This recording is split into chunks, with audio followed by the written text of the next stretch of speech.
Pipo, Paul Biagoki.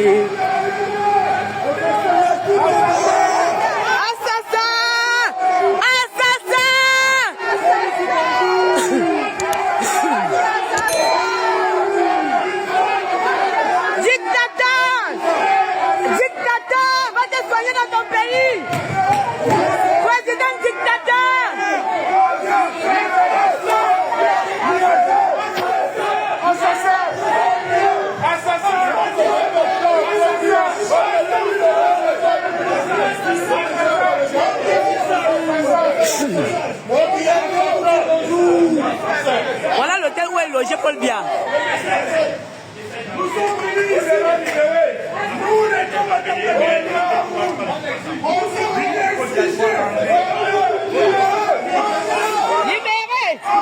Libérés. Libérés. Assassins. Assassins. Assassins.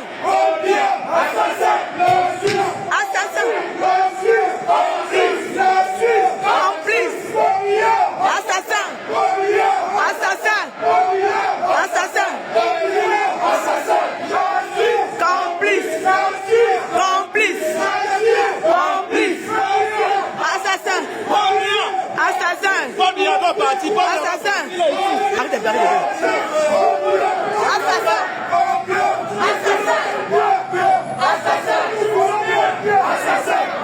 Nous voulons Paul Biya. Nous voulons Paul Biya. Assassin. La Suisse. Assassin. Assassin. Paul Biya. Assassin. Paul Biya. Assassin. Paul Biya. Assassin. Alors, bonjour la famille, j'espère que vous portez bien. De mon côté, je me porte super bien. La famille, avant de continuer cette vidéo, je vous prie ici de partager la vidéo, liker, abonnez-vous aussi à la page pour ne pas rater les prochaines vidéos. Et allez aussi vous abonner à ma chaîne YouTube.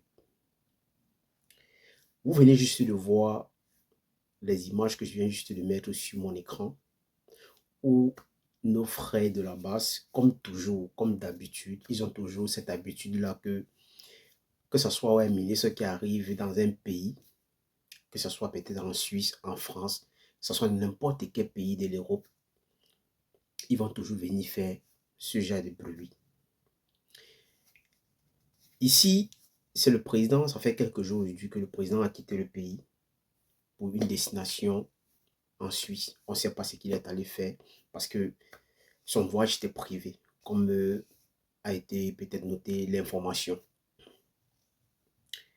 Et nos frères ont décidé d'aller sur les lieux où se trouve le président de la République pour demander au président de rentrer au Cameroun parce que pour eux, c'est le président qui assassine tous les jeunes Camerounais qui meurent au Cameroun tous les jours.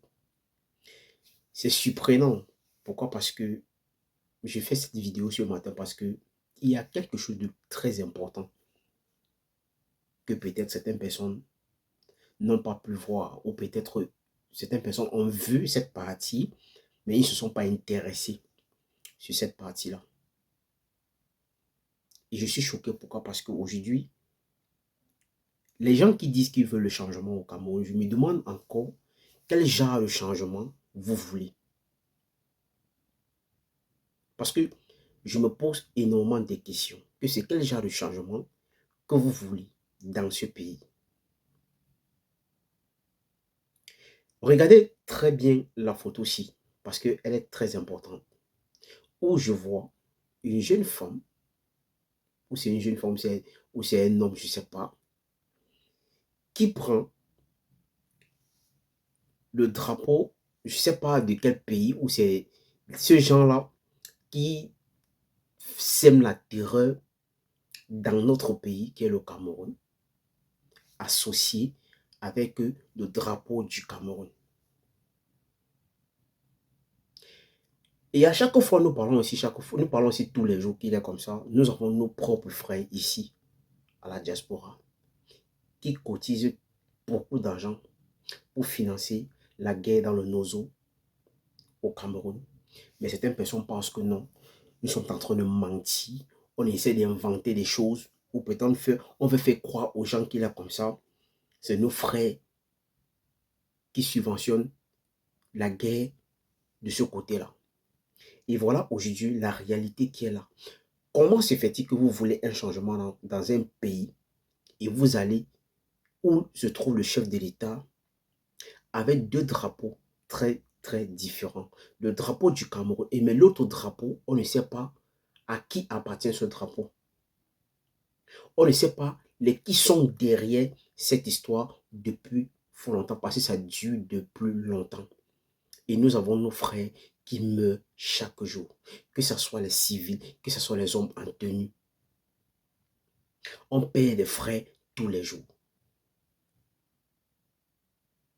Et vous associez ceci avec le nom de Kamto. Donc vous voulez nous faire croire, ou vous voulez nous faire entendre que oui, ce qu'on dit le plus souvent, ça veut dire que c'est la réalité, que aujourd'hui, vous êtes les militants de Kamto. Ça veut dire que tout ce que vous faites en Europe, il est au courant de tout. Et il sait pourquoi est-ce que vous faites ça. Parce que c'est surprenant. Hein?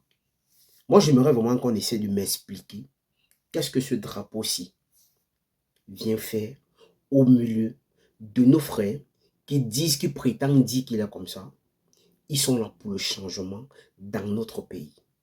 Je veux savoir, c'est quoi la définition de ce drapeau. Et c'est même pour ça que j'ai décidé ce matin de faire une vidéo par rapport à ce drapeau. J'aimerais qu'on essaie de m'expliquer pourquoi est-ce que quelqu'un peut se lever et décider de mettre sur lui ou sur elle un drapeau pareil, disant que il veut le changement au Cameroun. Mais la question que je vais encore vous poser, les frères, vous voulez quel genre de changement dans ce pays? Quand nous avons nos frères qui meurent tous les jours. Et quand on parle, c'est que non, ce que vous dites, ce n'est pas la vérité. Mais aujourd'hui, voilà la réalité. J'aimerais vraiment qu'on essaye de m'expliquer. Parce que pour moi, ce qui m'intéresse sur la vidéo aussi, ce n'est même pas le fait qu'ils sont partis faire du bruit où se trouve le président de la République. Moi, je n'ai rien à foutre avec ça. Mais c'est que le plus important pour moi, c'est ce drapeau qui est le plus important. Et j'aimerais qu'on m'éclaircisse un peu le but de ce drapeau-ci. J'aimerais vraiment qu'on m'explique le but de ce drapeau. On essaye d'expliquer aux Camerounais à quoi sert ce drapeau. Ici, sur ce lieu-ci, où vous étiez en train de faire du bruit. C'est quel message que vous passez encore aujourd'hui aux Camerounais? Ça veut dire que ce qu'on dit tous les jours et ce qu'on prétend parler, ou ce qu'on essaie d'expliquer tous les jours, ça veut dire que c'est ça. Vous nous avez donné raison que oui, vous êtes les Amazoniens. C'est vous, parce que ici, à la diaspora, on a vu des vidéos aussi qui ont fuité ici où on a vu des gens qui ont demandé de cotiser de l'argent pour envoyer à nos frères dans le Nozo pour qu'on puisse éliminer nos propres frères. Et nous avons les frères qui vivaient dans les mauvaises conditions depuis un certain moment. Et ça n'inquiète pas certaines personnes, mais il y a d'autres qui encouragent cela. Il y a d'autres qui sont même fiers quand nos soldats tombent tous les jours. Ils postent. Ils sont très contents de ça. Et c'est avec ça que vous pensez qu'on doit vous respecter, que vous pensez que votre leader là, on doit le respecter. Quand il y a des choses pareilles qui n'arrivent même pas lui-même à se lever et parler. Et vous pensez qu'avec ça, on va lui donner quel genre de respect? C'est quel respect qu'on doit lui donner? C'est quel genre d'attention qu'on va l'accorder? On ne peut rien. Famille, je vous prie ici de partager la vidéo massivement. Laissez vos avis dans les commentaires parce que c'est très important. Allez aussi vous abonner à ma chaîne YouTube